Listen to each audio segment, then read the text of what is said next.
What's up guys, the final piece of the puzzle has arrived. The Samsung Galaxy S20 Ultra live hands-on leak is here. The final piece that was missing. I think this leak completes the whole leak saga of the S20 family. We also have the Galaxy S20 Plus here as well, courtesy of John and Ice Universe, who by the way is very excited because he just took his first picture from the 108 megapixel from S20 Ultra and he tweeted this. I think he's really impressed by the clarity of the image. I hope he shares some samples as well, but yeah, let's take a look at the live look of the S20 Ultra and S20 Plus. So the S20 Ultra is indeed a 100x zoom machine. That tank camera is real. I think now there is no doubt in anyone's mind. Just imagine the zoom. Just imagine how far you can zoom with this thing. I saw this video of someone zooming from the P30 Pro while on a plane, and it just goes so far, and that's just 50x zoom. Imagine the S20 Ultra at 100x. It's gonna be so insane. I gotta say, it's function over beauty. I mean, next to Galaxy S20 Plus, it doesn't look all that great. I think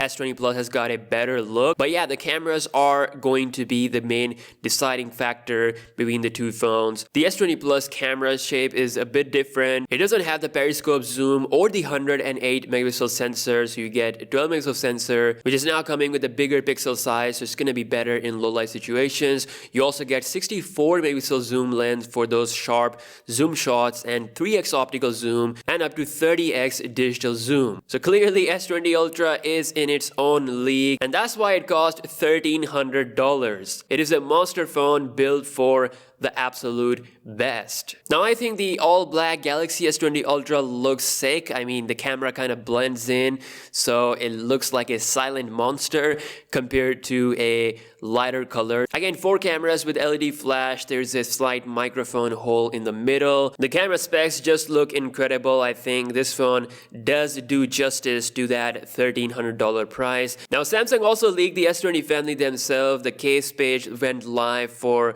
a short time and someone took a screenshot, and now we kind of know officially that it is Galaxy S20. And same thing happened with the Galaxy Z Flip, which also further confirms the name. There's an exciting feature coming to the cameras of the S20 family, which is something that I wanted with the S10, but they didn't bring it. So the S20 family can record videos simultaneously through all lenses, so you don't have to switch lenses every single time when you're recording the video, which is pretty nice. So yeah, this kind of wraps up everything. Soon I think we're gonna see some kind of trailer leak, so be sure to subscribe to the channel for daily tech videos, and soon the coverage will begin. I can't wait to test out those mega batteries inside of these phones in the battery drain test, and of course can't wait to test out the performance. I'm gonna try my best to get both variants of the Galaxy S20 family, so yeah, stay tuned for all that coverage, and I'll see you guys in the next video. Peace out.